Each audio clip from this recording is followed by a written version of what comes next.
Bienvenidos a este Civil Engineering Podcast y la serie de entrevistas para las próximas elecciones de la República Dominicana. En esta ocasión estaremos entrevistando al candidato a diputado por la circunscripción número 1 del Distrito Nacional, Orlando Jorge Villegas. Bienvenido, Orlando. Muchas gracias, Adonai y Joan, por permitirme en su espacio bien innovador, bien interesante, poder presentar nuestras propuestas y muchas de ellas vinculadas también a lo que tiene que ver con la ingeniería y la arquitectura y el urbanismo también en nuestro país. Gracias, Orlando, por aceptar el llamado y por presentarte ante nosotros así de manera bien humana.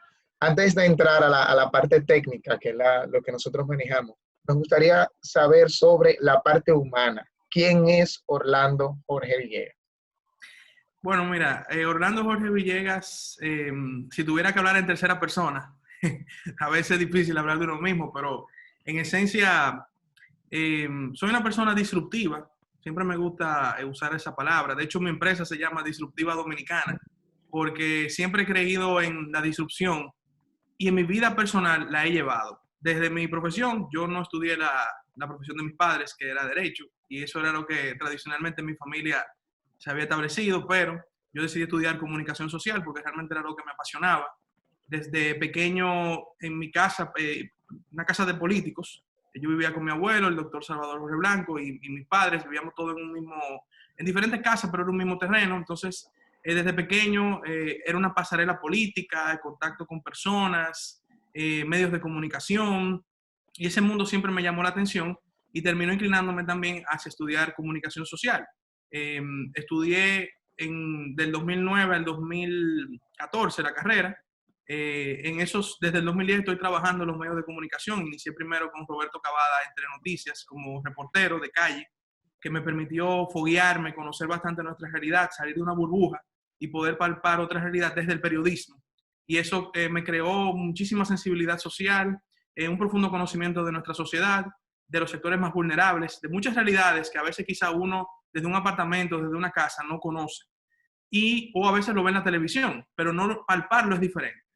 Luego, yo estuve como director del Canal 7. Cuando sale el grupo SIN a Colorvisión, nos dan la oportunidad a un grupo de jóvenes que estábamos terminando la universidad de armar el proyecto que hoy se conoce como AN7. Y entré como productor ejecutivo y luego fui director del canal por 4 años, siendo el director más joven que ha dirigido un canal nacional en la historia de nuestro país. Con 23 años yo estaba dirigiendo el Canal 7, luego de agotar un proceso de pruebas que incluía poner una tanda horaria del canal en un buen rating en relación a su competencia y en un buen número de ventas. También he estado presente en espacios de opinión pública. Tenemos un programa, mi padre y yo, los domingos, Líderes TV, donde he hecho opinión pública también en los últimos años. Sol de los Sábados, otro espacio de comunicación que dirijo, donde también un grupo de jóvenes hacemos opinión pública. En Mañanas Latinas también, otro programa de radio, tengo un segmento diario de temas de actualidad. Entonces, los medios de comunicación han sido mi vida en los últimos 10 años, lo siguen siendo, porque a mí me fascina ese mundo, me encanta, y me encanta la televisión. Lamentablemente ahora no estoy dirigiendo algún proyecto, pero me fascina la televisión, la producción de televisión. Y también tengo, entonces, después que terminé de dirigir Antena 7, tengo mi empresa, Disruptiva Dominicana, que es una empresa que tiene un portafolio de servicios de comunicación estratégica, mercadeo, publicidad, eventos, economía de experiencias. Y entonces ahí también forma parte de nuestra carrera profesional. Yo siempre he querido, Adonai y Joan, y siempre me gusta decirlo porque muchas veces la clase política actual carece de una vida profesional. Y yo siempre he entendido que para incursionar en la política, independientemente de que yo venga de una familia política, que toda mi vida he estado vinculado a la política, yo siempre he creído que para uno poder presentar un proyecto político hay que tener un background profesional, sobre todo en este país, donde la política se ha vuelto una especie de enganche policial, de que yo me enganché. Entonces ahí comencé. Yo creo que uno tiene que hay que probarle a la gente que si tú estudias, tú te preparas, te capacitas, entonces tú tienes realmente la capacidad de poder entonces estar en los espacios de toma de decisiones. Algo que se me olvidó decir brevemente, yo hice una maestría en gestión de proyectos porque aunque estudié comunicación social, entendía que debía tener conocimiento en área gerencial y hice esa maestría donde confluí con muchísimos amigos que son ingenieros, muchos ingenieros civiles, maestría que era de una carrera de ciencias sociales, después todo el mundo era o ingeniero, o economista, o ingeniero industrial, o informático, pero aprendí muchísimo, fue un reto porque había mucha matemática, eso no es muy fuerte, ni en mi área, Pero la verdad que aprendí muchísimo y me ha servido mucho también para mi experiencia ya como emprendedor y también dirigiendo una empresa, entonces, como le comentaba. Sí, mira, yo pienso que eso que tú decías es algo muy importante sobre la suerte que has tenido tú de poder haber incursionado en el sector privado antes de meterte en política, porque actualmente tenemos muchos políticos que no han tenido esa experiencia y no se pueden, no se identifican con los problemas que tiene el sector privado hoy en día. Entrando ya un poco más en tema de tu candidatura, ¿cuáles son los principales ejes de tu propuesta de candidato a alcalde? Sí, nosotros, mira, desde ya hace varios años, incluso algo de lo que me ha gustado de estar en los medios de comunicación es que muchas de las ideas que hoy hemos ya formalizado como proyecto político son temas que he venido mencionando y tratando en los distintos medios donde participo. Y he trabajado 5 ejes para una propuesta legislativa dentro de los marcos de representación, legislación y fiscalización, que son las 3 funciones de un legislador. Primero, tenemos la ley del proyecto de economía digital. Para mí este es mi principal proyecto. ¿Por qué? Aparte de que soy un apasionado de la tecnología y creo bastante en la innovación, y nosotros como país no estamos a la altura de lo que deberíamos estar a nivel de innovación, de incursión en la economía digital, entendemos que nuestro mercado laboral ahora mismo está así. Para llevarlo así, necesitamos incursionar en la economía digital. ¿Por qué? Porque ahora mismo las universidades están pariendo las mismas profesiones. Abogado, economista, que sea arquitecto, a propósito que estamos en este programa. Y yo no estoy diciendo que no son profesiones necesarias, no es lo que estoy diciendo. Pero nosotros tenemos como país que entender qué necesita primero nuestro mercado laboral, qué necesita nuestra sociedad, cuáles son las vocaciones que necesita. Y si tú te fijas, cuando tú analizas lo que le hace falta al país, le hace falta en las profesiones de la economía digital. Le hace falta fortalecer su comercio electrónico. Le hace falta fortalecer la creación e implementación de nuevas tecnologías para el Estado, es decir, para el sector público y también dentro del sector privado. Porque de hecho, muchas de esas profesiones que mencioné, que son tradicionales, ya la economía digital forma parte de ellas. Y las nuevas tecnologías están influenciando bastante la forma en cómo esas profesiones también se están desarrollando. Pero tú también necesitas aquí matemáticos. Parte de la economía digital es fomentar las matemáticas aplicadas, la predicción de modelos a través del Big Data. Eso es parte de la economía digital. Nosotros, por ejemplo, yo siempre he dicho que si nosotros tuviésemos ya dentro de la economía digital, ahora con el COVID-19, pudiésemos tener quizá un equipo de predictores, de modelos matemáticos y analíticos, y supiésemos quizá la curva del COVID, que realmente hasta el día de hoy no la sabemos. Pudiésemos tener quizá predicciones mucho más acertadas de la cantidad de infectados, de la cantidad de recuperados. Es necesario que nuestro país tenga personas dedicadas a las matemáticas. También lo que viene siendo la innovación. Aquí hay muchísimos proyectos de innovación que se pueden desarrollar, pero necesitan un sustento legal, un marco como un proyecto de ley de economía digital que permita que eso se desarrolle sin trabas burocráticas, sin que se le ponga ningún tipo de impedimento legal. Y dentro de eso también cabe, dentro del proyecto de ley de economía digital, la digitalización del gobierno. También la pandemia demostró que a pesar de tener República Digital, que es un programa que tiene muy buenos propósitos, no se ha implementado correctamente y carece también de una estructura legal como un marco de ley, de un proyecto de economía digital que permita que nuestro gobierno sea totalmente en el ámbito de los servicios que ofrece y también de otras áreas importantes donde el ciudadano pudiera estar conectado con distintas instituciones a través de plataformas digitales. Por mencionarte un caso, mi familia, que son abogados y trabajan con derecho de propiedad intelectual, la Oficina Nacional de Propiedad Intelectual, que tiene algunas plataformas digitales, pero no ofrecen todos sus servicios integrados, ahora mismo se vio básicamente 2 meses parado, porque al estar cerrada la institución y no tener las plataformas digitales necesarias para poder dar todos los servicios, la oficina básicamente no pudo ejecutar ningún tipo de servicio. Entonces, y así te puedo mencionar otros casos. Entonces, el proyecto de ley de economía digital tiene también un componente de educación, porque hay que preparar al joven dominicano desde la educación básica para las capacidades que necesita la economía digital, que se resumen en la educación STEM, en Science, Technology, Engineering y Mathematics, ciencia, tecnología, ingeniería y matemáticas. Esas 4 capacidades van a permitir que el joven dominicano, primero, incluso diría que hasta psicológicamente, desde chiquito diga, oh, pero bueno, yo puedo desarrollarme en estas áreas. No necesariamente tengo que ser, si mi papá es abogado, no tengo que ser abogado. Si mi papá es economista, no tengo que ser economista. Ustedes saben que eso pasa mucho en esta sociedad, que a veces, no digo que es algo generalizado, pero a veces influye bastante en las profesiones de la familia, de los padres. Pero que el joven desde básica diga, yo puedo desarrollarme en estas áreas. Y en la academia, ya en la universidad, que se pueda también la academia asumir la agenda STEM, no solamente desde el punto de vista de un currículo universitario, pero que es importante que todas las universidades tengan estructuras de investigación y desarrollo, que puedan desarrollar patentes, que puedan generar distintos tipos de investigación. Óigame, ahora con la pandemia, que uno tuvo tiempo de investigar y leer, la cantidad de investigaciones súper importantes, incluso para el Estado y para el sector privado, que se generaron desde las universidades, fue algo impresionante. Y nosotros aquí, hay universidades que están ya asumiendo la agenda STEM poco a poco, pero es importante que el Estado sea quien alimente la necesidad de que eso se desarrolle. Porque muchas veces tú dices, bueno, yo lo puedo desarrollar, pero si el Estado no tiene una estrategia con esta agenda, hay quizá gente que no le ve el sentido. Y eso es importante nosotros estructurarlo a través de este proyecto de ley de economía digital. Me tomé un poco de tiempo para explicarlo. Sí, sí, disculpa, Orlando. Tú que ya hablas de STEM y todo eso, ¿cómo tú fortaleces esa área que reúne tantas disciplinas que a nosotros los dominicanos al parecer son bien desconocidas, por así decirlo? Tenemos un sistema de educación que no educa a nuestros hijos en materia de tecnología, y mucho menos en matemática. Y en matemática tenemos más que en tecnología, porque igual matemática siempre lo han dado en las escuelas y en los colegios.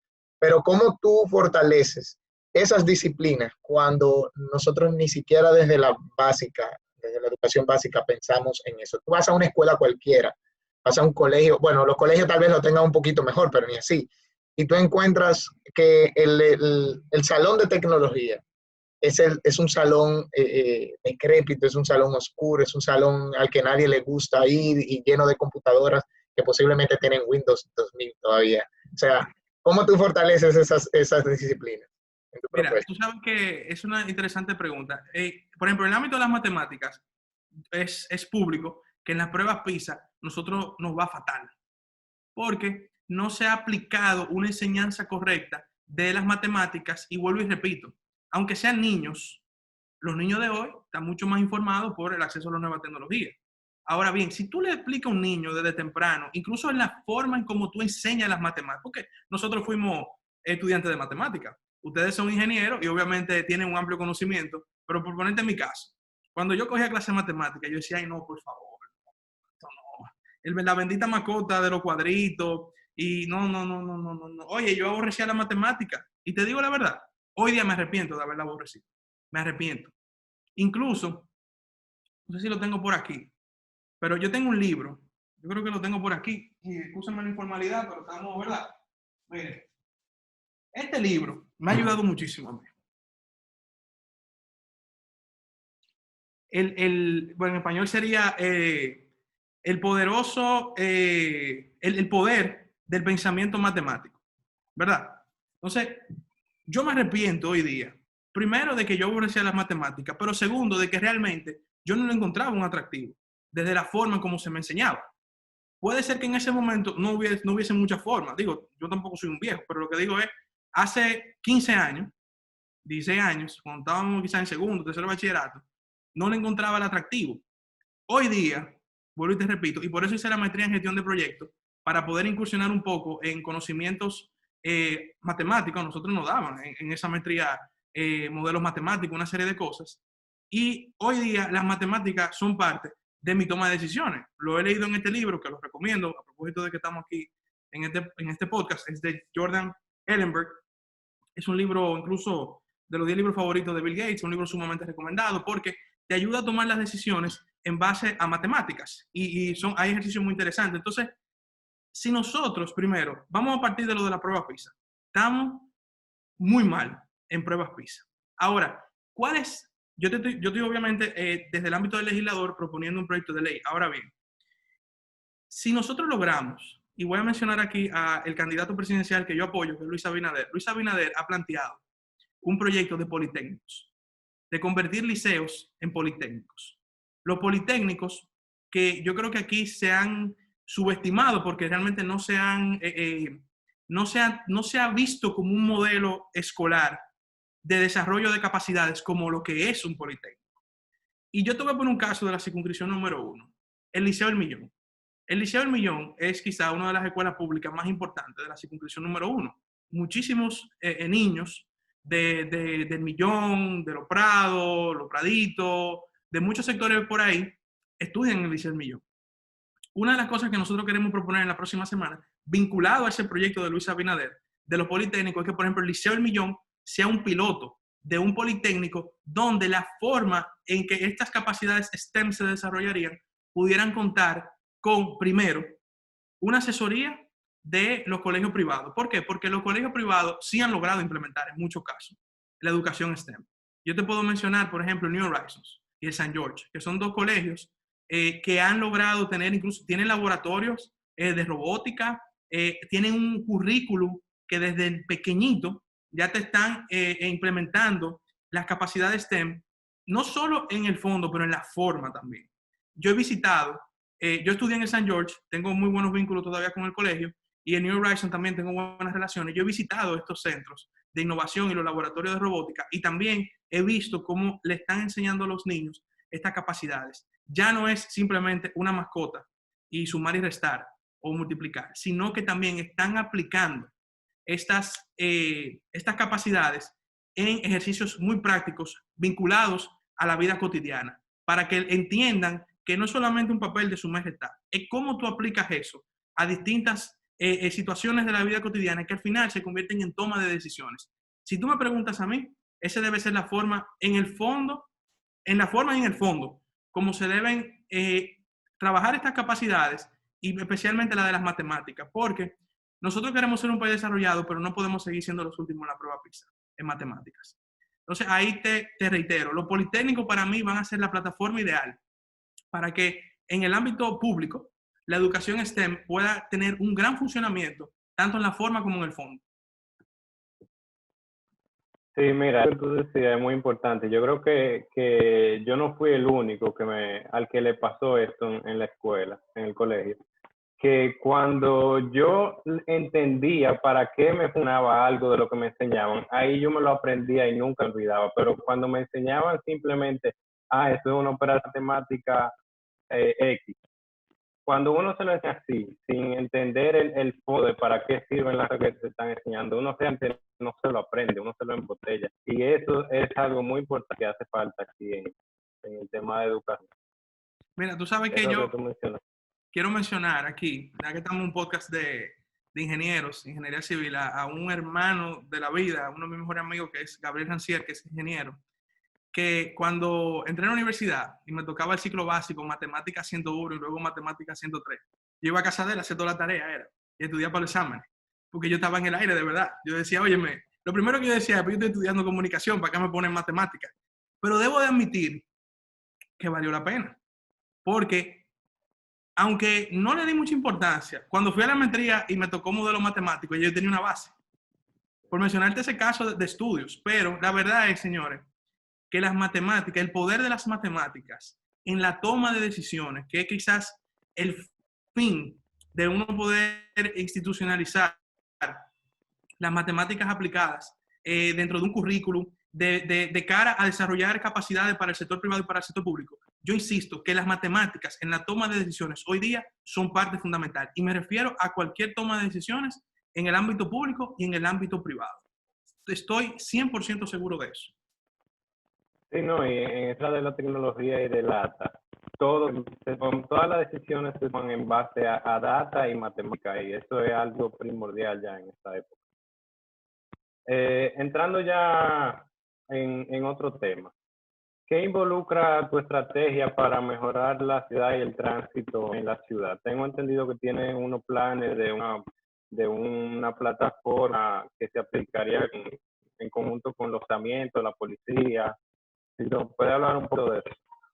Claro, mira, ahí vamos a mencionar nuestro rol de representante, porque no es un proyecto de ley en sí, sino es una alianza que eventualmente sería, ojalá que pudiéramos lograrla, con el Ayuntamiento del Distrito Nacional, que sería la creación de un mapa ciudadano. Partiendo de precisamente lo que hablábamos de la matemática y la data, yo siempre he dicho, y mi profesión que tiene que ver con la publicidad, y nosotros hacemos mucho targeting de publicidad, que trabajamos con microsegmentos, distintos tipos de públicos, distintos mapas de data. Si tú aplicas eso al terreno de la seguridad y el tránsito, es así. Si tú no, para armar una buena estrategia de combate, por ejemplo, a la delincuencia, de prevención y también de mejorar nuestro tránsito, tú tienes que tener data. Porque yo siempre he dicho, por ejemplo, aquí en la circunscripción número 1, lo que pasa en Manganagua no es lo mismo que lo que pasa en Naco, señores. No es lo mismo. Entonces, no podemos aplicar medicinas similares a enfermedades diferentes. Y si ustedes me preguntan a mí, quizá el origen de todo esto, hay un tema mucho más que simplemente un mapa de data, es nuestro sistema político. Tenemos un sistema político republicano, donde tenemos una policía nacional.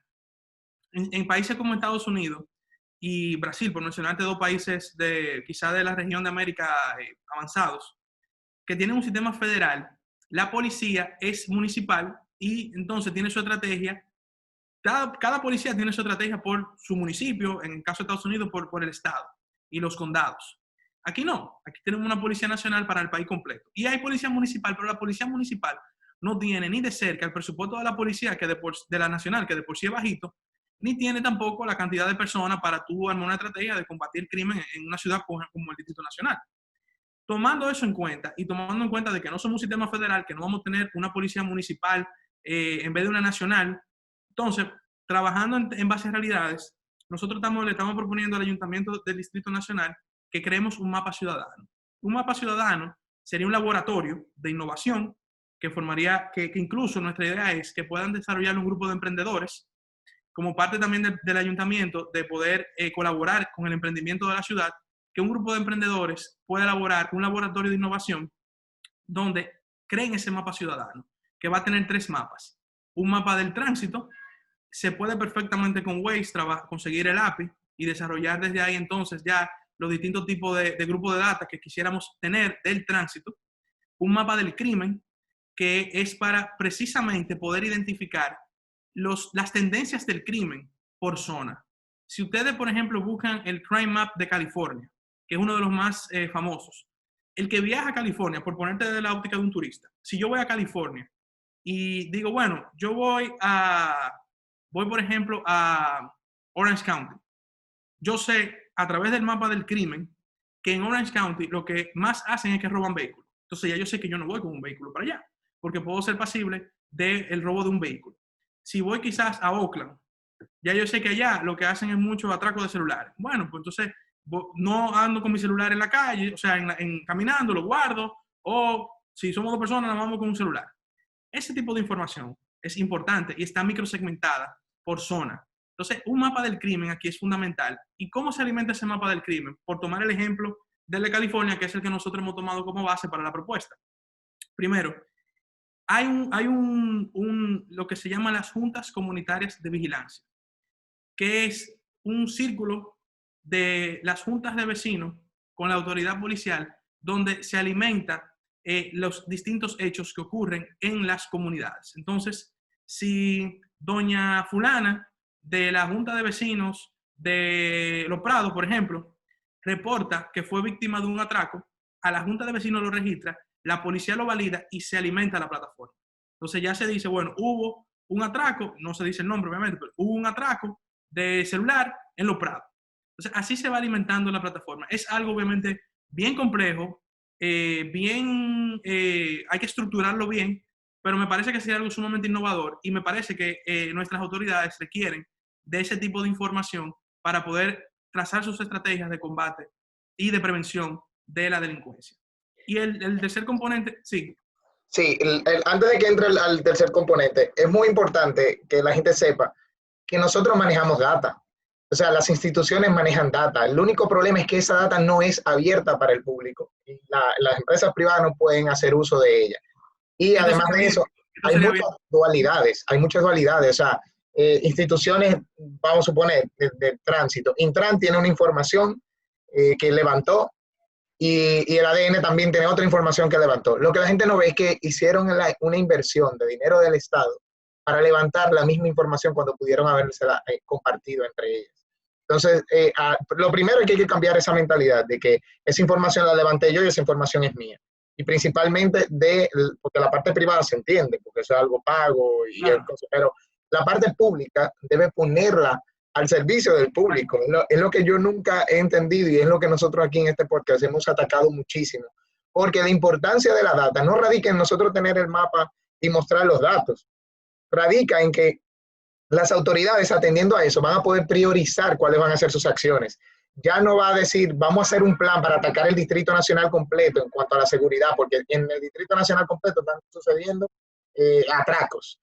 No, dice, ok, tenemos el Distrito Nacional, pero donde están ocurriendo más atracos es Naco, vamos para Naco, y ahí es más efectiva los trabajos, la implementación que puedan hacer, y es más barata porque no nos estamos yendo a un modelo, ¿cómo te digo?, municipal, algo muy grande. Lo estamos viendo al sector donde está ocurriendo el problema. Y eso, nosotros publicamos, uno de los últimos posts que hicimos el martes pasado, fue referente a eso. New York tiene un mapa donde muestra el ancho de las aceras de cada una de las aceras de la ciudad. Una cosa increíble. Ellos lo tienen un ancho, pero hubo un grupo de jóvenes que con esa información hizo un mapa para mostrarle a las autoridades. Las autoridades ni siquiera tuvieron que invertir en eso. Lo hicieron ellos con esa data que estaba abierta. Mostró un mapa que tenía las características de la acera, a ver si cumplían con las medidas de distanciamiento físico que estaban imponiendo en New York. ¿Qué muestra ese mapa? Muestra cuáles aceras necesitan ser trabajadas. No, eso le dice a las autoridades de Nueva York, mira, yo no voy a crear un plan que va a arreglar todas las aceras. Ya nosotros tenemos unas aceras identificadas, vamos a invertir en esas aceras y son tantos metros de acera. O sea, ahí radica la importancia de la data, que todavía nosotros no creemos. Y qué bueno que tú trataste el tema de STEM al principio, porque eso va muy relacionado a eso que tú estás mencionando. O sea, muchas veces no es que no tengan la data las instituciones, es que no tienen el personal técnico y capacitado para que haga de esa data, haga planos, o sea, la pongan a disposición del público a través de tecnologías y plataformas tecnológicas como la que tú mencionas. Un punto importante es eso. Este mapa ciudadano sería abierto al público. Eso es importante que se sepa y se diga.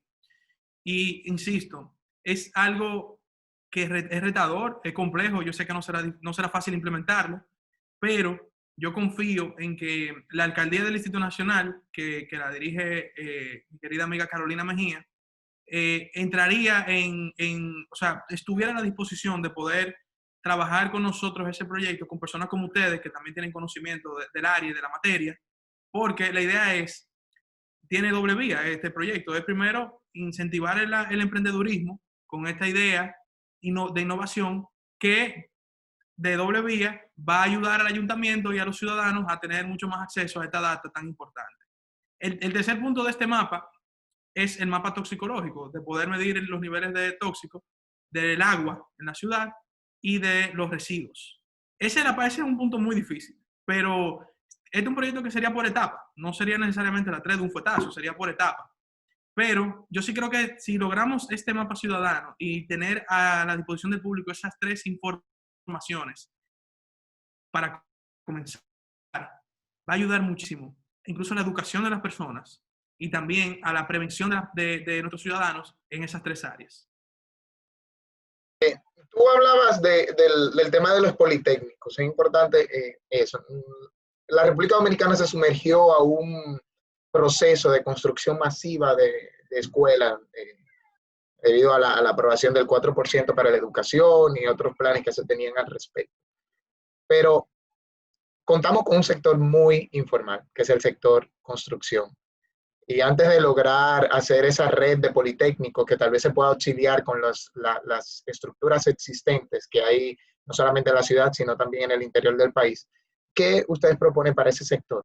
Para que sea un poquito más formal, para que sea un poquito más, por así decirlo, que aporte más al desarrollo de la nación, más de lo que ha hecho, porque el sector construcción es importante en todas las naciones, pero si hubiese sido un poquito más formal, tal vez algunas de las cosas que estamos sufriendo hoy día no lo estuviésemos sufriendo. Durante el confinamiento, yo creé una plataforma de webinars que se llamaba Creatividad para Relanzar el País. Y ahí abordamos con distintos sectores que fueron afectados muy fuertemente por la pandemia, cómo relanzarlos en una agenda post-COVID-19. Uno de esos conversatorios fue con el sector construcción, específicamente con la Asociación de Constructores y Promotores de la Vivienda, ACOPRO. Ahí, primero, lo que tú mencionas de la informalidad fue parte fundamental de la conversación porque inicialmente, por ejemplo, las empresas de construcción no aplicaban a fase 1. Y en parte por la informalidad de la mano de obra de una gran parte del sector. Si hay otra parte que obviamente está formalizada. Y obviamente el sector construcción aporta, si mi memoria no me falla, creo que el año pasado aportó alrededor de un 9% del Producto Interno Bruto. Es decir, está entre los principales pilares de nuestra economía porque la cadena de valor que se mueve alrededor de la construcción es muy amplia. Desde la mano de obra, los suplidores, que si contratistas. O sea, hay una cadena de valor muy grande alrededor del sector construcción. Incluso eso conlleva a otras áreas, que si abogado, financiero. O sea, el sector construcción dinamiza una gran parte de nuestra economía. Como vimos, la parálisis que producto del COVID-19 y del confinamiento, porque obviamente el confinamiento atenta contra la esencia de la construcción, que es una gran mano de obra ejecutando precisamente obras de construcción, muchas de las empresas se vieron afectadas. Y el sector, en un conversatorio, propuso una serie de ideas que nosotros la evaluamos y la vimos interesantes y la estamos planteando en una agenda legislativa post-COVID-19. Una agenda legislativa que no depende de mí únicamente, eso hay que consensuarlo con otro legislador y con quien sería entonces presidente de la República después de las elecciones de julio. Pero ahí se trataron algunos puntos interesantes. Por ejemplo, nosotros sabemos que si bien la construcción tiene varias aristas desde el punto de vista de obras que se ejecutan, las viviendas quizás es de las obras que más se mueven en el sector de la construcción y también las obras vinculadas al Estado. En el caso de las viviendas, y además que parte de la propuesta de lanzamiento que hemos tratado, vimos cómo la pandemia develó la debilidad institucional de nuestro país y también muchas situaciones que quizás las sabíamos, pero en esta realidad uno la pudo palpar mejor. Es una realidad que en nuestro país tenemos un déficit de vivienda y encima de un déficit de vivienda tenemos viviendas que no tienen condiciones para una familia, son viviendas que no tienen ningún tipo de seguridad, son viviendas que promueven el hacinamiento y el COVID que nos puso en confinamiento, muchas personas, que una familia de 4 o 5 personas a veces en un barrio está entre 4 paredes así, codo a codo, era imposible un confinamiento. Entonces, tomando en cuenta esa situación, no estamos hablando de que va a venir otra pandemia, pero toda crisis presenta una oportunidad. Y hemos propuesto dentro del relanzamiento del sector, primero, que se realice un plan agresivo de construcción de viviendas para que la oferta se incentive, es decir, la construcción tome su dinámica. Y en segundo punto, también la oferta tenga cómo acudir a una vivienda. Por ejemplo, ¿qué estamos proponiendo para eso también, en conjunto con ACOPROVE? Que se pueda acceder al 30% de los fondos de pensiones para el inicial de una primera vivienda. Y esto obviamente tiene un matiz totalmente diferente al 30% que se había hablado para la hora como una especie de seguro de emergencia de la pandemia. Tiene 2 matices totalmente diferentes. Hay países que han aplicado ese modelo, donde para tú poder tener el inicial, como el caso de Chile, tú poder tener el inicial de tu primera vivienda, se te autoriza un porcentaje de los fondos de pensiones. Y nosotros entendemos que si logramos que eso aquí se realice y que el Estado promueva un plan de vivienda, y obviamente cuando me refiero a promover, incluye también que se le puedan dar algunas exenciones particulares a nivel impositivos a los constructores de vivienda y que se permitan préstamos blandos para el sector para poder relanzarse, para poder financiarse luego de esta parálisis que tuvo. Entendemos que va a volver a dinamizar la economía, pero además tú vas a poder lograr que la demanda pueda tener también acceso a esa vivienda. O sea, que no sea simplemente un plan para que, bueno, construyan y vamos a ver qué pasa. No, sino es para que el sector vuelva a dinamizarse, pero también la demanda, es decir, el comprador, el consumidor, pueda tener acceso a poder realmente tener una vivienda poder, porque George Bush decía, un político controversial y polémico, pero cuando George Bush en el año 2001, 2002 creo que fue, comenzó a promover la reducción de las tasas de interés para préstamos hipotecarios, George Bush decía, el sueño de todo americano es tener una casa. Y yo digo que ese no es el sueño de todo americano, el sueño de todo ser humano es tener un hogar. Entonces, si ya vivimos una situación donde se demostró la inhumanidad de muchos hogares, tenemos información y data de que aquí hay un déficit de vivienda, y no solo un déficit de vivienda, sino que hay viviendas que no tienen ningún tipo de condiciones sanitarias y de seguridad, porque la seguridad de hogar, de vivienda, es un pilar fundamental en cualquier política de vivienda. Entonces, para relanzar el sector, vamos a atacar ese primer problema. Eso te va a incentivar el sector, pero también te va a permitir que la demanda pueda acceder realmente a una primer hogar en el que no lo tiene, y al que quiere salir de un hogar sin ningún tipo de condiciones a un hogar con muchas mejores condiciones, también lo pueda acceder. Eso es lo que hemos propuesto para incentivar el sector nuevamente de cara a un relanzamiento. Y eso toma en cuenta, Orlando, el plan de ordenamiento territorial, o sea, uso de suelo, porque el siglo pasado República Dominicana creció muchísimo en materia de construcción residencial. Por Sí. gobiernos que se preocuparon por esa parte.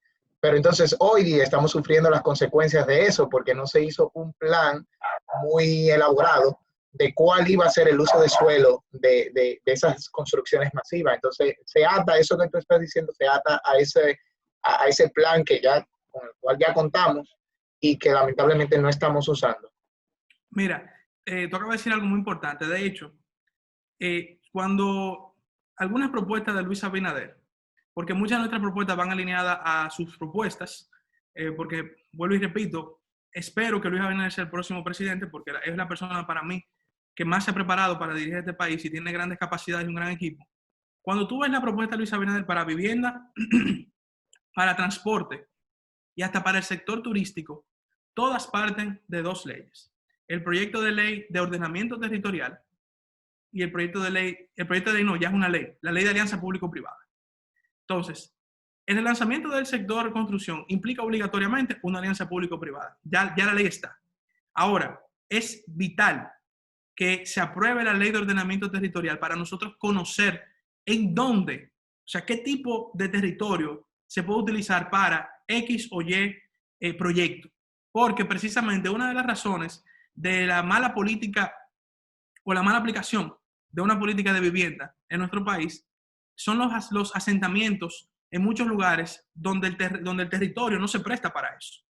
Y yo entré en discusión en estos días por Instagram con una persona, porque yo subí un video explicando en algunos barrios de aquí cómo el hacinamiento y la estrechez impedía que una persona pudiera vivir dignamente en muchos barrios de este país. Y una persona me decía en Instagram, no, pero que eso es parte de la cultura urbana, eso es parte de eso, los callejones estrechos, la casa pegada. Digo yo, ¿qué cultura urbana? Esos son asentamientos informales que se fueron creando, la gente, uno construyó una casa, el otro hizo una al lado, el otro le montó un zinc a la otra y se creó un corredor de vivienda. Eso no es ningún tipo de cultura, es un asentamiento informal y nosotros ni sabemos ni siquiera si ese territorio se presta para eso. Cuando tú ves, por ejemplo, esas casitas que están alrededor de los SAM, no me digan a mí que eso es parte de una cultura. Precisamente, esa orilla de los Sama, yo me imagino que no es un territorio para tú poner viviendas, no lo es. Entonces, si nosotros no tenemos un plan de ordenamiento territorial que nos diga dónde se puede y dónde no se puede, nosotros no podemos dirigir ningún tipo de política de vivienda, sino de proyectos, de construcción y de asentamiento en sentido general. Entonces, acabas de dar con un buen punto. Sí, la ley de ordenamiento territorial es fundamental para el lanzamiento no solo del sector de construcción, sino el poder aplicar políticas de proyectos en sentido general de infraestructura con un criterio territorial que realmente no le provoque problemas al medio ambiente, no provoque problemas a las comunidades aledañas y que realmente en el largo plazo ese territorio no se vea en ningún tipo de situación por un proyecto de infraestructura. Entonces, eso es fundamental. Sí, mira, con esto que tú comentabas de la forma de incentivar la construcción de vivienda, me pareció muy interesante, porque hemos visto aquí normalmente como en general el gobierno a la hora de incentivar la vivienda, lo que ha hecho son planes desde el mismo gobierno de construcción de vivienda asequible. Pero me parece mucho más interesante esta nueva forma de incentivar al sector privado, que está demostrado que por lo general es muchísimo más eficiente, y con esa combinación con el 30% de las AFP del perdón, ¿cómo se llama? Los fondos de pensiones. Exacto, los fondos de pensiones. Me parece súper interesante y es otro enfoque diferente para atacar la misma problemática. Otro problema que tenemos aquí actualmente en toda nuestra ciudad y que muchos políticos se han hecho de la vista a lo largo de los años es el tema del agua. Y muchos dicen que porque el agua no es una obra que se ve, porque está por debajo de la tierra. ¿Qué propones tú para el tema del agua? Tenemos actualmente uno de los problemas ya muy grandes, que es las aguas residuales, que aquí no tenemos ningún tipo de tubería que conecte con plantas de tratamiento, no se tratan las aguas residuales. La mayoría de las veces se inyectan o se sueltan al subsuelo, contaminando agua limpia, que tal vez el vecino tiene un pozo y lo usa para alimentarse de agua limpia, ya que no le llega agua de la alcantarilla. ¿Cómo tú abordarías el tema desde el Congreso? Mira, tú sabes que es un tema muy interesante, es un tema que se toca poco, porque como tú dices, como el agua es algo tangible, pero a veces quizás la gente no entiende no lo entiende no en el mal sentido, sino quizás no se lo han explicado, la importancia que tiene el agua y la estrategia del agua por un país. Parto primero de que un plan de agua es un tema de seguridad nacional. Tú sabes que hay gente que dice que una eventual guerra mundial va a ser por el agua, por las reservas de agua. Y no estoy diciendo que sea así, pero el que tener una estrategia y un plan para nuestra agua en sentido general es un tema de seguridad nacional y debe de verse así desde la óptica del Estado. Entonces, partiendo de esa premisa de que el agua es un tema de seguridad nacional, porque imagínense un país sin agua. Eso es muerte, muerte y muerte ahí al instante. O sea, es uno de los principales recursos para el ser humano poder subsistir. Entonces, partiendo de... Sí. Perdón que te interrumpa. Hace poco vimos cómo la sequía nos afectó grandemente. Incluso en la zona norte del país vimos como miles de vacas y de ganado murieron por falta de agua, por mal manejo de estos recursos. Que sí, es algo realmente muy importante. Algo de seguridad nacional. Entonces, aquí volvemos a un punto de la pregunta anterior. El plan de ordenamiento territorial. Primero, para nosotros identificar, porque el plan de ordenamiento territorial, como decía, nos va a decir a nosotros, mira, aquí tú no puedes ni siquiera hacer una explotación minera porque aquí hay reserva de agua y eso va a provocar un problema, una sequía, la tala de árboles, etcétera, etcétera. El plan de ordenamiento territorial también debe ser el punto de partida para lo que desde el punto de vista legislativo nosotros hemos llamado un código del agua. En el ámbito legislativo se debe desarrollar un código del agua. Como existe el Código Procesal Penal, el Código Laboral, el Código Tributario, debe de existir en el ámbito legislativo un código del agua. Entonces, la Ley de Ordenamiento Territorial debe ser parte de ese código del agua porque, como repito, la Ley de Ordenamiento nos va a decir a nivel territorial dónde hay una serie de recursos que impedirían asentamientos, infraestructura. Entonces, cuando nosotros tengamos presente en nuestro país, ¿dónde están? O sea, obviamente se conoce muchísimo, pero yo sé que hay muchos lugares donde hay sequía y otras situaciones porque se ha violado el uso de ese territorio. Cuando nosotros tengamos esa ley y tengamos un código del agua que regule precisamente cómo se debe de trabajar la implementación de un plan integral del manejo de nuestras aguas desde los focos naturales, es decir, desde donde se crean los ríos, los arroyos, todas esas fuentes era la palabra que estaba buscando, todas esas fuentes de agua, hasta las plantas de tratamiento de aguas hasta ya la implementación de tuberías, como por ejemplo lo que hace la CAS, que incluso hay también, la CAS por mencionarte, el Gran Santo Domingo. Nosotros también a nivel institucional tenemos distintas instituciones que manejan políticas vinculadas al agua. Por ejemplo, está la CAS, por mencionarte en el Gran Santo Domingo. En Santiago te pudiera mencionar Corazán, pero tú tienes también INAPA. Y tienes también el INDRI, que trabaja con sí, los recursos hidráulicos, los recursos hidráulicos. Presa, todo eso. Sí, pero las presas, se desarrolla presas, ese tipo de cosas. Entonces, si tú me preguntas a mí, dentro de ese código de agua, debemos también manejar cómo esas instituciones van a manejar la política del agua sin que choquen una con la otra, ni que se dupliquen funciones. Porque, repito, desde el ámbito del legislador, tenemos que lograr que ese código de agua regule la política estatal del agua en nuestro país. Y ahí te incluye ese tema de carácter interinstitucional, porque no estoy criticando que esas instituciones cada una tenga su función, pero entiendo que a veces o se duplican las funciones o la política no se aplica correctamente. En el Gran Santo Domingo, por ejemplo, a veces hemos tenido déficit de agua. Y la CAS lo ha dicho. Yo recuerdo, creo que el año pasado, sí hubo un déficit de agua, sobre todo en Santo Domingo Este, Santo Domingo Oeste, y la CAS tuvo que buscar abastecimiento por otros lugares. Entonces, ese tipo de situaciones, cómo prevenirlas, también debe formar parte de un código del agua. Pero vuelvo y repito, voy a mi punto de origen. Sin el plan de ordenamiento territorial no es posible establecer ese tipo de cosas.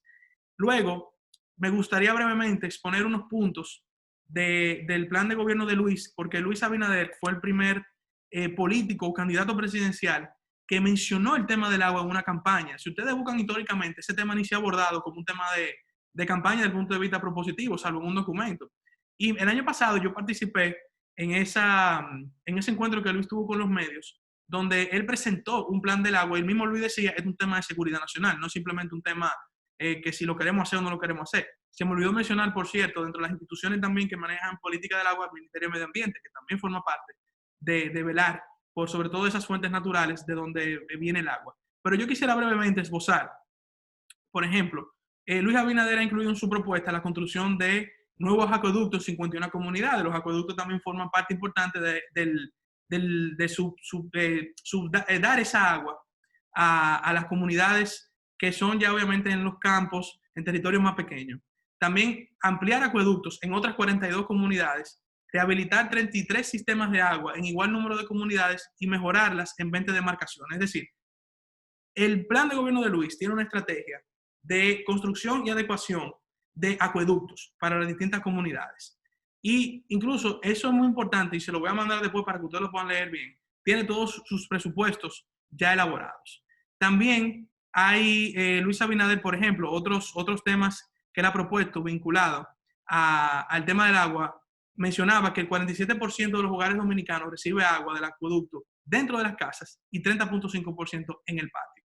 Y hay un 79% de las familias que bebe agua de botellón. Entonces ahí entra un tema también de presupuesto de familia, de si el agua del botellón me cuesta más que la que quizás me llegara por un acueducto. O sea, es una propuesta bien interesante. Y también él menciona lo que yo digo. Carecemos de un ente rector que regule la política del agua, porque está muy disgregada entre las instituciones que mencioné.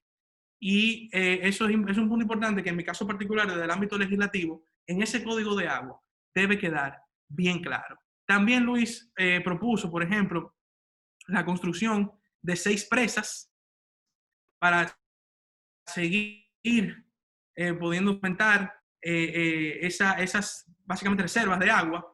Y me parece muy interesante que este tema se trate, porque como mencionaba, un tema que no se trata en la agenda nacional como un tema importante. Sin embargo, me atrevo a decir que de los 5 principales temas que nosotros tenemos que resolver en este país, o por lo menos crear una estrategia a largo plazo, es el agua. Claro, sí, y disculpa, Joan, tomando en cuenta que 2016-2020 se seleccionó como el cuatrienio del agua. Y lo que menos hemos visto nosotros es un avance en ese tema, lamentablemente. Y es uno de los más importantes. Pero ahí entra la parte política. Porque que el tema del agua no lo ve nadie. O sea, la gente lo sufre cuando el agua falta. Pero cuando el agua está, nadie ve qué es lo que hay detrás. Eso no se ve, eso nadie ve cuando arreglan una tubería, porque eso está por debajo del suelo. Nadie ve cuando limpian un río o cuando una planta de tratamiento está funcionando normal. La gente solamente lo ve cuando le hace falta. Si no le hace falta, no ve los trabajos que están haciendo ahí. Entonces, eso ha provocado que la parte política les interese por esa parte. Y lo ha demostrado en este cuatrienio del agua, donde no se ha hecho nada. Nosotros tuvimos un episodio hablando con el abuelo de Joan, que es un experto en esa materia y quien formó parte de muchísimos proyectos de presa hace muchos años. Y él nos decía a sí mismo, o sea, no hay un interés por parte de la parte política de que eso se lleve a cabo, porque la gente igual está recibiendo agua, aunque en condiciones paupérrimas, en condiciones inhumanas, pero igual lo está recibiendo. Y te digo, o sea, yo no sé cómo los futuros gobiernos van a abordar ese tema si ya nosotros agotamos un cuatrienio del agua, institucionalmente hablando, y no se hizo nada. Entonces, es un tema ahí que... Hay un tema, tú mencionaste importante, un tema de voluntad política fundamental. Porque, mira, por ejemplo, lo que yo mencionaba de las instituciones, para mí es importante porque cuando las políticas se digregan, no hay una articulación unitaria. Y si te vuelvo al tema, por ejemplo, de la vivienda, pasa lo mismo. En estos días tuvimos un live, Faride, Raful, un grupo también de constructores que apoyan a Luis Abinader y yo, hablando de la política de vivienda. Y ahí mencionábamos esa misma situación en el ámbito de vivienda. Aquí tú tienes el Ministerio de Obra Pública, el INVI, hay un comité presidencial creo que para el desarrollo de la vivienda, el proyecto Urbe, o sea, hay muchas instituciones que trabajan política de vivienda. Y cuando tú vas a parte de los problemas que tenemos es que esa política está disgregada. Y la solución sería un ministerio de la vivienda que se una todo en una sola institución. O sea, institucionalmente hablando, esa sería la solución. Porque tú no puedes tener a obra pública por un lado, al INVI por otro, a un proyecto por otro lado. Tú tienes que tener una estrategia unitaria y que un órgano sea el que la aplique. En Chile hay ministerio de vivienda y urbanismo, que me gusta mucho esa complementación. En Colombia, tú tienes el Ministerio de Vivienda, Ciudad y Territorio, por mencionarte otro ejemplo. Y los modelos han funcionado muy bien.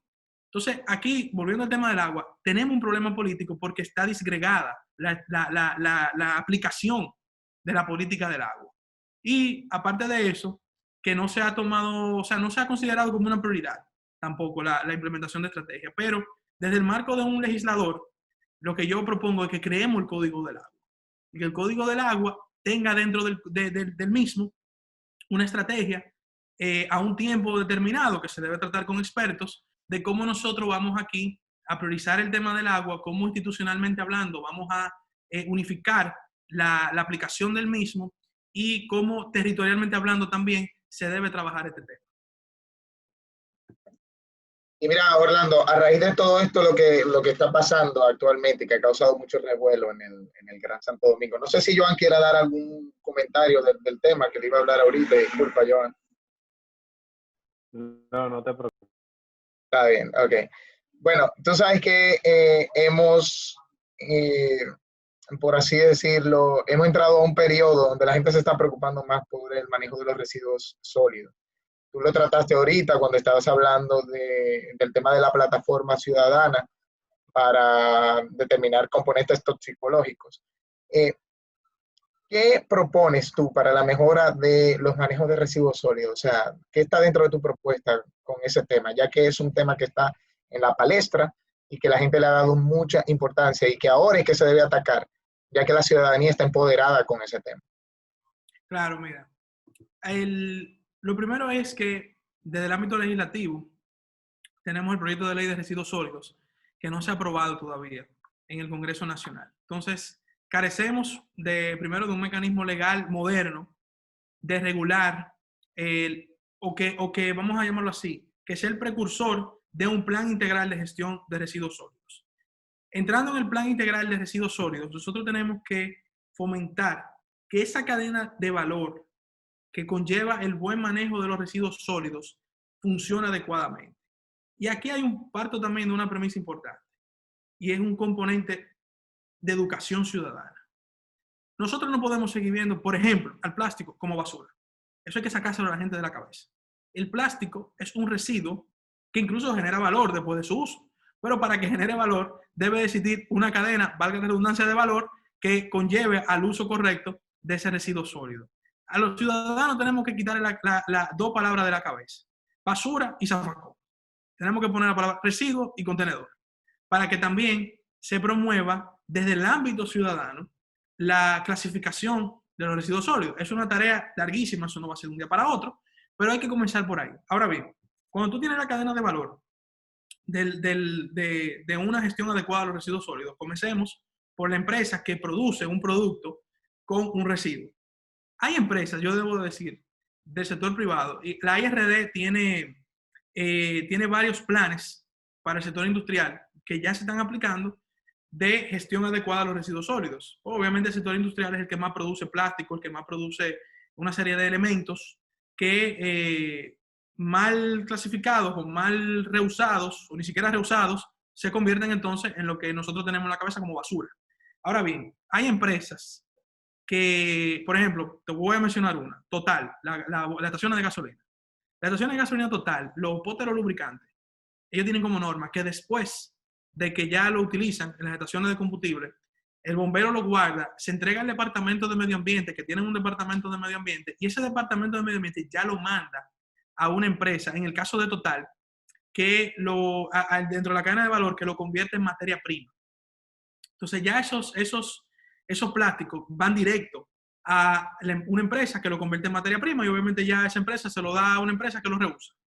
Entonces, hay ejemplos en el sector privado de empresas que han implementado departamentos de medio ambiente para precisamente hacer una gestión adecuada de los residuos sólidos con los productos que ellos hacen. Pero tomando en cuenta ese primer pilar, que es el productor del residuo, pasando por el consumidor, en un caso ya donde llega un consumidor, producto de consumo masivo, que es un yogurcito, una botella de agua, aquí entra un componente ciudadano y como institucionalmente hablando, entra el ayuntamiento de una demarcación. Los ayuntamientos deben de trabajar agresivamente este tema que les he hablado a ustedes. No debemos seguir viendo esto como basura, sino como un residuo. Y se debe implementar en algún momento desde el ámbito ciudad la implementación de los contenedores que sean clasificados, y también en la recogida de basura, que también se puede implementar la clasificación. Ese sería un segundo componente de nuestra cadena de valor. En un tercer componente, suponiendo que todavía los residuos sean depositados sin clasificación ni nada por el estilo, entra aquí la empresa o la institución clasificadora. Entonces, se debe de fomentar que el negocio de la clasificación forme parte de esta cadena de valor, para que en un caso donde los desechos lleguen todos juntos, pues vamos a clasificarlos entre los distintos tipos de residuos. Y de ahí, entonces, el que recibe esos residuos y lo convierte en materia prima. Y por último, entonces, el que utiliza esa materia prima para reutilizar ese residuo. Si nosotros logramos que esto se logre implementar, y yo repito, porque no vamos a vender el sueño a nadie, esto no es de un día para otro, que va a ser un proceso largo, un proceso que implica mucha educación, y un proceso que necesita que la ley se apruebe para poder incentivar esa cadena de valor, porque no solamente se le puede dejar al sector privado, eso tiene que venir también con esta ley que venga aquí a decir, esta cadena de valor ya se debe institucionalizar en el país. Si nosotros fomentamos la cadena de valor correctamente, ustedes van a ver que no vamos a ver los residuos como basura, lo vamos a ver como algo que genera valor, pero que necesita transcurrir por este proceso. Eso, desde el ámbito de la cadena de valor, pero obviamente nosotros entendemos que la ley de residuos sólidos debe de también establecer, y volvemos a la ley de ordenamiento territorial, donde debemos de tener vertederos, y si es el caso de mantener los vertederos. Ese otro punto se me estaba olvidando. O si pasar a las plantas de tratamiento de residuos, que es el modelo que a mí me gusta. Sí, mira, una premisa que realmente no tengo información si es totalmente cierta, pero algo que se ha comentado mucho es que en el país no se ha implementado la reutilización o reciclaje de los plásticos, porque sale mucho más barato producir plástico nuevo que reciclarlo. ¿Podría el Congreso de alguna forma incentivar a las empresas que realicen y reciclen con alguna disminución de impuestos, con cualquier tipo de política que se haga, ya que esas empresas estarían realizando como que una doble función de limpiar y y bueno, ya su negocio de fabricación de plástico. Algo, por ejemplo, que a mí me ha llamado mucho la atención, yo viví un año en Alemania y allá tiene un enfoque diferente en el que la mayoría de los plásticos se reciclan y al individuo se le paga por llevarlo a los puntos de reciclaje. Y eso funciona perfectamente, porque todo el mundo siempre anda, cada vez que tiene una botita de plástico, lo que sea de plástico, lo lleva a esos puntos de reciclaje porque recibe algo a cambio. Eso, en igual medida, podría funcionar con las empresas. ¿Qué tú opinas sobre eso? Claro, mira, nosotros entendemos que para lograr dos puntos, que sería estimular el punto de la cadena de valor que implica la clasificación y el reciclaje, y también lograr que muchas empresas puedan ir dando el paso hacia la creación de productos biodegradables, se deben de colocar incentivos fiscales. ¿Por qué? Porque principalmente en el caso que tú mencionas, tú estás ayudando a que una empresa, primero, trabaje y promueva algo que va a beneficiar directamente a la sociedad, que es la disminución de los residuos en focos de basura, pero además te estás estimulando una nueva economía, que es incluso una economía de carácter circular, que es como precisamente la IRD lo ha denominado. Entonces, yo sí creo, y ese es uno de los puntos que se debe revisar en la ley, esos incentivos para esas empresas, sobre todo de reciclaje y clasificación, que son el punto medio de la cadena de valor. Y si ese punto medio falla, no se completa la cadena. Mira, Orlando, y antes de entrar a la próxima pregunta, realmente a mí yo no consumo plástico. Yo llevo ya 2 años, voy a cumplir 3 años que reduzco plásticos y te has fijado también, igual estoy con mi cosa. Y Joan sabe y todo el equipo que soy bien insistente con eso. Entonces, nosotros nos hemos implementado como que si nosotros vamos a hablar de ese tema, debemos predicar con el ejemplo. A mí se me hace un poquito difícil que muchos de los actuales legisladores estén hablando de aprobar la ley, pero ellos son los primeros que salen en una foto agarrando su botellita de agua cuando hay una reunión en el Congreso. Entonces, yo creo que antes de uno hablar de vamos a aprobar la ley, vamos a incentivar todo esto, el Congreso, los mismos integrantes del Congreso, son los que deben asumir esa labor desde antes de aprobar la ley para que haga entender a los demás que sí, porque si la ley no ha pasado es porque no ha tenido los votos suficientes. O sea, son personas que no entienden del todo la importancia del manejo correcto de los residuos sólidos. Entonces, tuve en las diferentes reuniones del Congreso, tanto en el Senado como en la Cámara de Diputados, cada vez que se reúnen llenos de botellitas, todo el mundo tiene botellita. Entonces, para mí me hace ilógico, no me hace sentido hablar de una ley de manejo sólido cuando ni siquiera los mismos que están tratando de apoyarla respetan la filosofía que hay detrás de esta ley. Tú sabes que ojalá cuando logremos alcanzar la diputación, que implementar en la misma Cámara de Diputados los contenedores. Eso fue un palo. Porque creo que eso también va a ayudar a que los mismos diputados tomen conciencia y practiquen lo que nosotros queremos que una ley diga. Yo estoy totalmente de acuerdo contigo en eso. Pero creo que como el dominicano es un ser muy práctico, si nosotros logramos que se pongan contenedores en los pasillos, afuera del hemiciclo, en los pasillos de la oficina, creo que va a incentivar en los salones de las comisiones a que los mismos diputados vayan tomando conciencia y practicando lo que la ley establece. Bueno, luego de haber escuchado toda esta propuesta, yo realmente en lo personal pienso que, o sea, me gustan muchas de las propuestas que tú tienes, pero ¿cómo Orlando Jorge Villegas va a lograr eso siendo diputado? ¿Qué va a hacer para que eso se logre? Claro, mira, primero, como llanero solitario no se logra nada. Y creo que el problema de muchos diputados o congresistas es que han sido llaneros solitarios. Yo pertenezco a un equipo, que es el equipo de Luis Abinader. Yo espero y sé que si Luis es presidente, muchas de estas propuestas se van a lograr porque van en consonancia con su visión y con su plan de gobierno. Entonces, obviamente, tú necesitas que un presidente apueste a tus ideas para poder lograr no solo aprobar las leyes, pero que se puedan implementar en un corto plazo. Nosotros también tenemos un equipo de jóvenes políticos en los cuales tenemos regidores. Ustedes son amigos de Mario, que también nosotros hemos trabajado con él en su campaña, en otras áreas. Tenemos a la regidora también Liz Mieses, que forma parte de nuestro equipo político. Y nosotros principalmente, te menciono lo del equipo porque muchos políticos son llaneros solitarios. Nosotros somos personas de equipo. Y entendemos que para poder lograr todo esto que aquí se ha conversado, necesitamos como equipo fomentar y presionar para que estas iniciativas que cruzan muchas áreas de la sociedad, como el ayuntamiento, por eso mencioné a los regidores, como el propio gobierno central, por eso mencioné la importancia de un presidente que cree y apoye estas ideas, como el sector empresarial, nos apoyen en la gestión de estos proyectos y sobre todo que se logren consensos. Porque un problema de los llaneros solitarios es que se cogen una idea en la cabeza y creen que por ahí chocan en el medio con mucha gente. No es que chocar esté mal si tú no estás de acuerdo con algo, pero yo entiendo que muchas de estas propuestas que estamos haciendo necesitan un consenso de distintos sectores y lo vamos a buscar. Del 16 de agosto, como el 17 de agosto, nosotros estamos ya comenzando, ya lo estamos buscando de ahora, pero lo que digo ya oficialmente, comenzar a buscar estos consensos para que esto se mueva rápido, porque además, uno de los principales problemas de nuestro Congreso es la eficiencia del trabajo legislativo.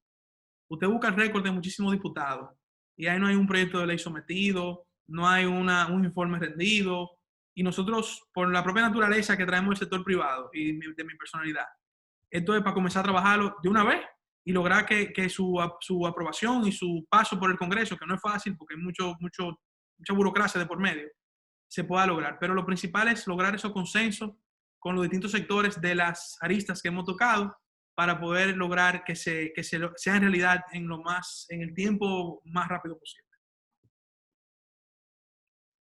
Excelente. Bueno, Orlando, ya llegamos al final de este conversatorio. Muchísimas gracias, de verdad.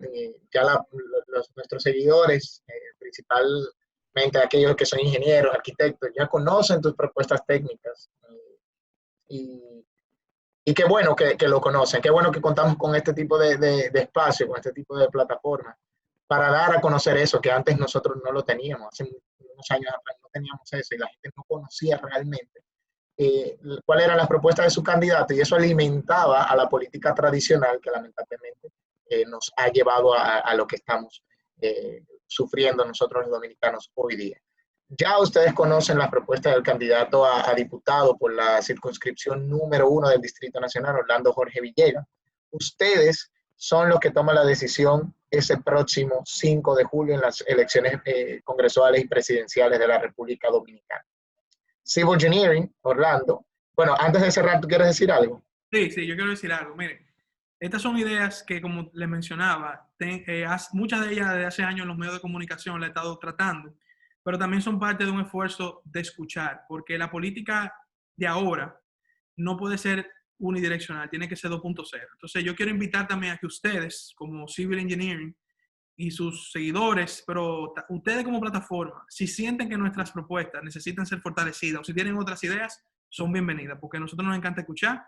Yo no soy experto en todo, yo simplemente soy una persona que me gusta leer mucho, me gusta informarme mucho, soy muy curioso, pero me alimento de ideas de otros que tienen conocimiento en las áreas. O sea, que también los invito a ustedes a que puedan formar parte de estas ideas, fortalecerlas y otras también que nosotros poder presentarlas.